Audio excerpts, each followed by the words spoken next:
मुनियों की, तपस्वियों की, ज्ञान मुनियों की, तपस्वियों की, ज्ञानियों की, गुरुओं की भूमि है। हमारे देश में जब जब संकट आया, जब जब आपदाएं आई, हमारे ऋषियों मुनियों ने, गुरुओं ने जो है उनका जो है निस्तारण किया और वो संकट काल चला गया। जो भी वस्तु संसार में आती है वो सदा स्थिर नहीं रहती। दुख आया है वो चला जाएगा, इसलिए घबराने की आवश्यकता नहीं है। आवश्यकता है शुद्धि की, विशेषकर क्योंकि जो भी संक्रमण होता है वो प्रायः करके जब शरीर अशुद्ध होता है और मन अशुद्ध होता है, शरीर में जब रोग आता है वो बाहर की अशुद्धि होती है तो जो है शरीर अशुद्ध हो जाता है, उसमें रोग आ जाता है।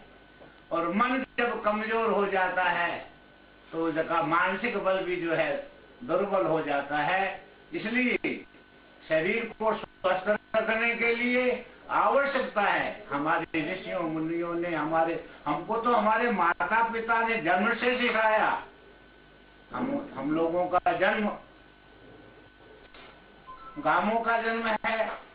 जब गांवों में जो है पहले बाहर जंगल में दिशा मैदान जाते थे, बच्चे बाहर जाते थे, बाहर आकर के हाथ धोते तो मिट्टी का जो है उस समय घरों में पीली मिट्टी रखी जाती थी, पीली मिट्टी से हाथ धोए जाते थे। हम बड़े हुए, पहले हाथ धोने नहीं आते थे तो माता हाथ पकड़ करके हाथों को धुलाती थी, ऊपर से एक व्यक्ति पानी डालता था, हाथ शुद्ध होते थे।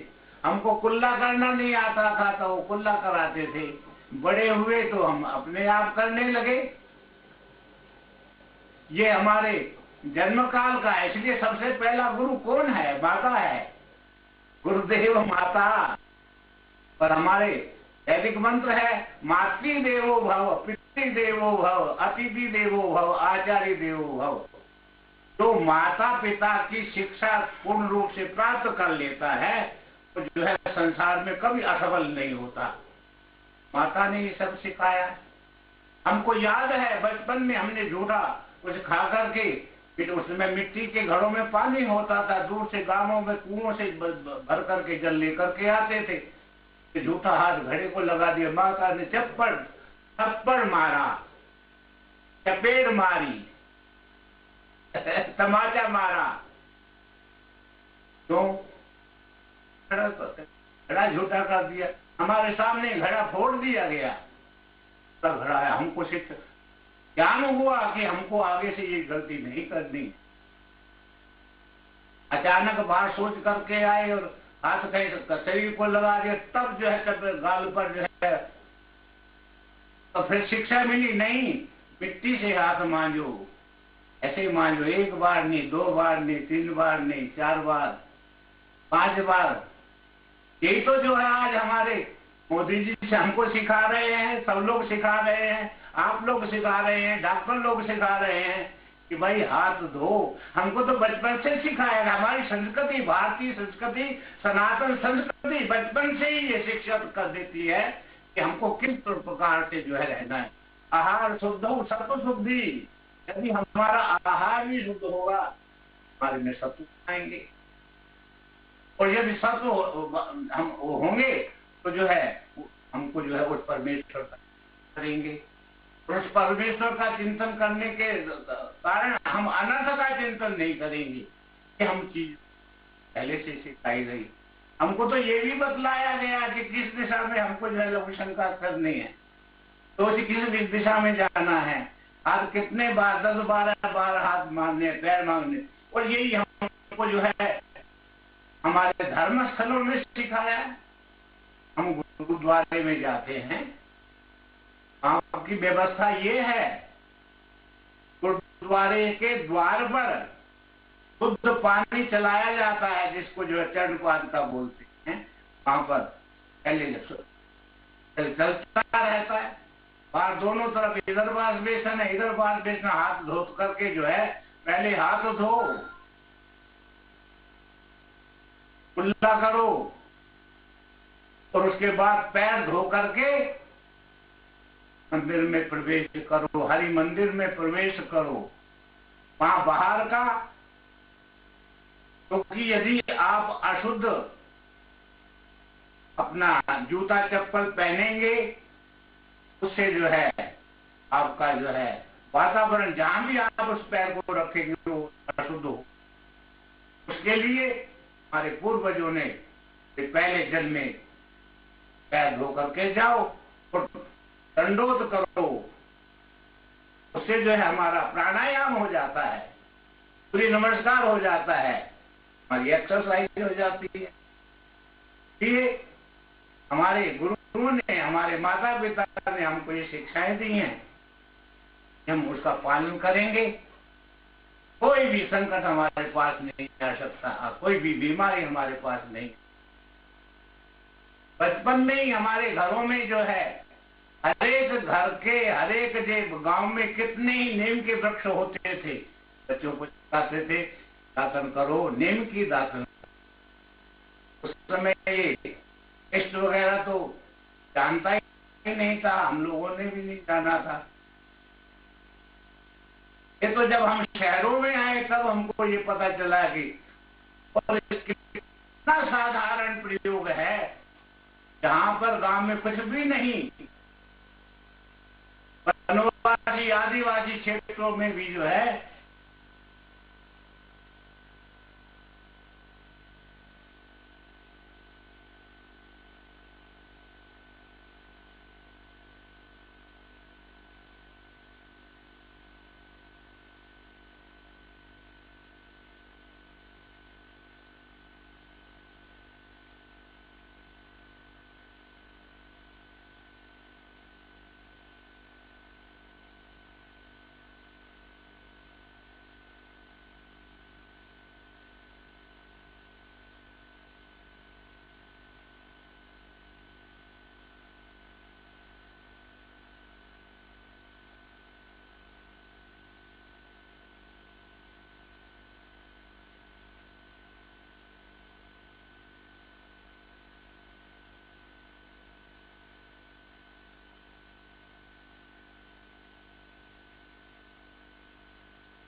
मतलब ये है कि आप एक कमरे में चले जाइए। मुझे याद है कि हमारे सेवक बॉम्बे में जो है, हमारे गुरु जी के सेवक, हमारे बड़ों के सेवक, उनका फोन आया था। और वैसे यदि आध्यात्मिक दृष्टि से देखा जाए, भाई ये शरीर तो मिला है, ये शरीर किसी का भी संसार में रहा नहीं है, ये अवश्य एक दिन जरूर जाएगा। जातस ही ध्रुवो मृत्युर ध्रुव में जन्म मृत है, जो उपजो सो विनस है, पर्यो आज के काल, नानक हर गुण गाय ले, छाड़ जगल जंजार। इसने तो जाना है, और जो जाने वाला है वो रुक नहीं सकता, और जो अविनाशी है वो जो है जा नहीं सकता।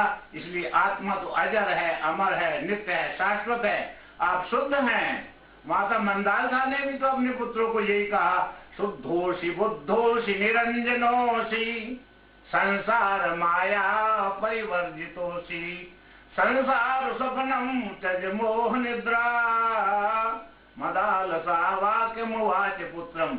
इसलिए हम शुद्ध हैं, बुद्ध हैं, मुक्त हैं, हम स्वस्थ हैं।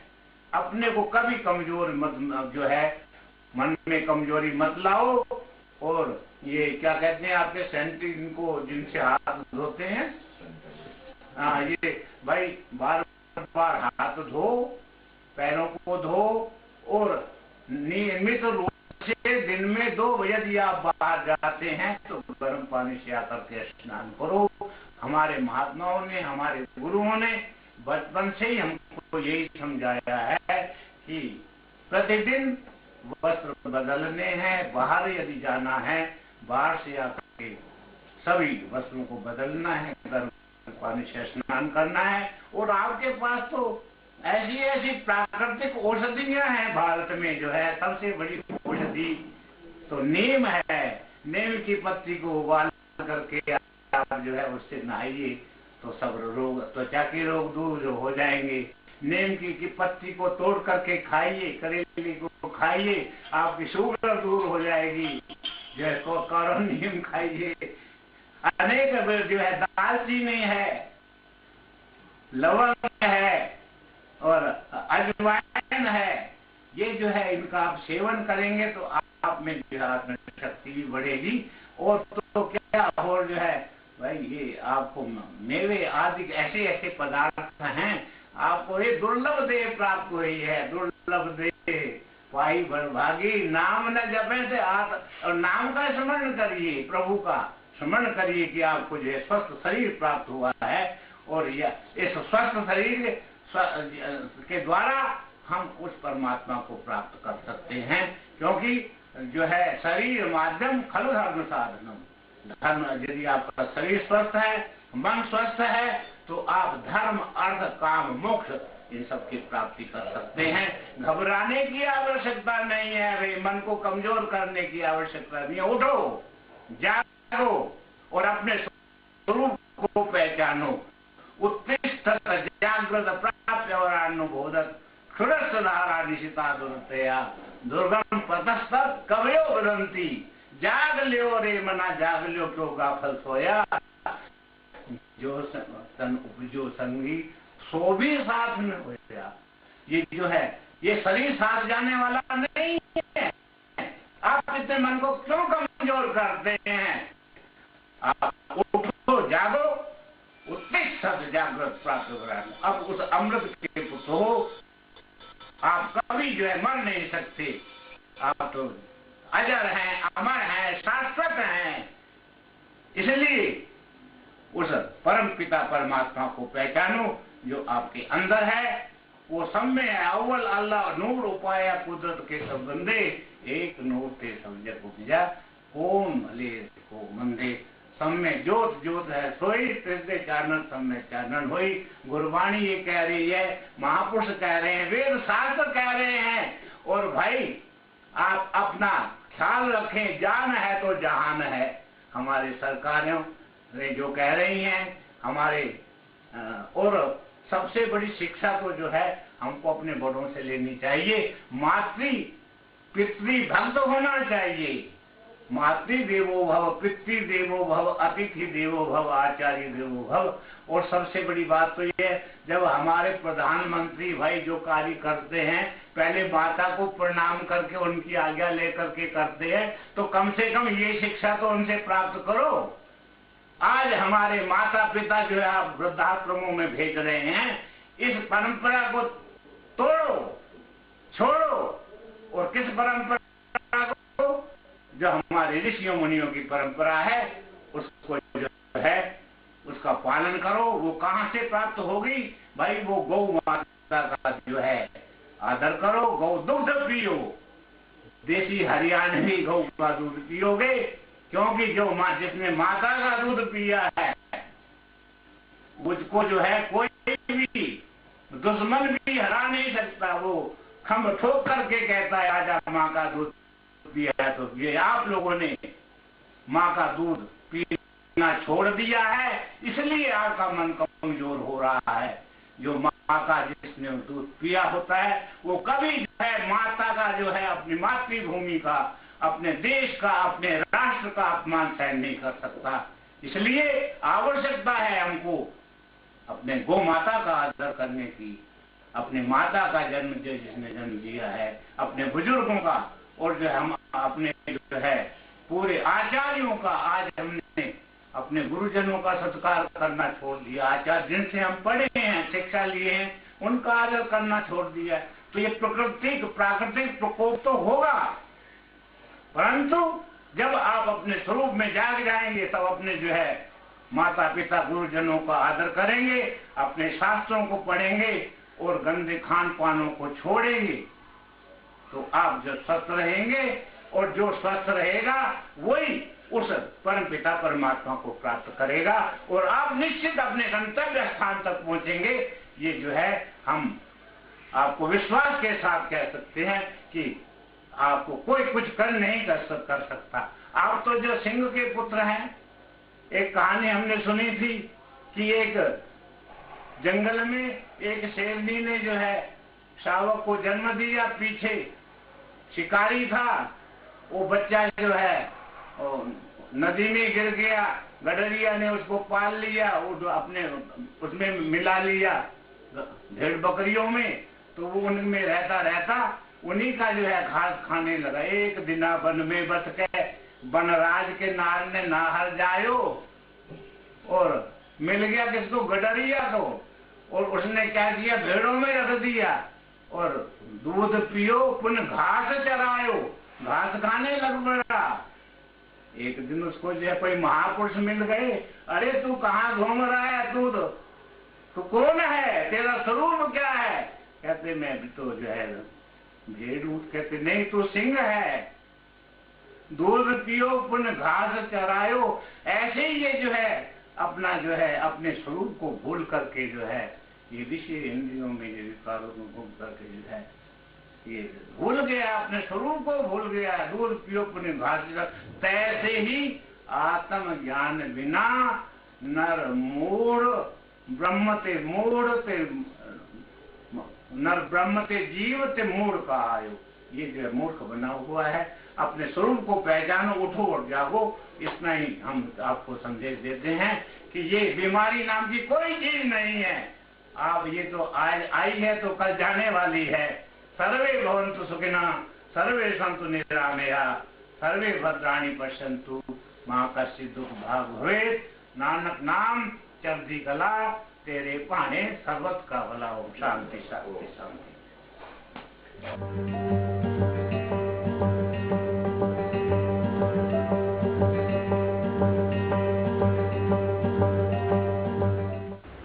कोविड रिस्पांस टीम दिल्ली की तरफ से आप सभी का स्वागत है। हम जीतेंगे पॉजिटिविटी अनलिमिटेड की व्याख्यान श्रृंखला के क्रम में आज हम सभी को परम शक्ति पीठ एवं वात्सल्य ग्राम की संस्थापक पूज्य दीदी माँ साध्वी ऋतम्बरा जी का मार्गदर्शन मिलने वाला है। समाज में दीदी माँ के नाम से ख्याति प्राप्त पूज्य साध्वी ऋतम्बरा जी एक प्रसिद्ध आध्यात्मिक गुरु, भारतीय संस्कृति और हिंदुत्व की उपदेशक और समाज सेवी। पॉजिटिविटी अनलिमिटेड की इस श्रृंखला में पूज्य दीदी माँ साध्वी ऋतम्बरा जी से मार्गदर्शन हेतु हम प्रार्थना करते हैं। सादर नमस्कार करती हूँ।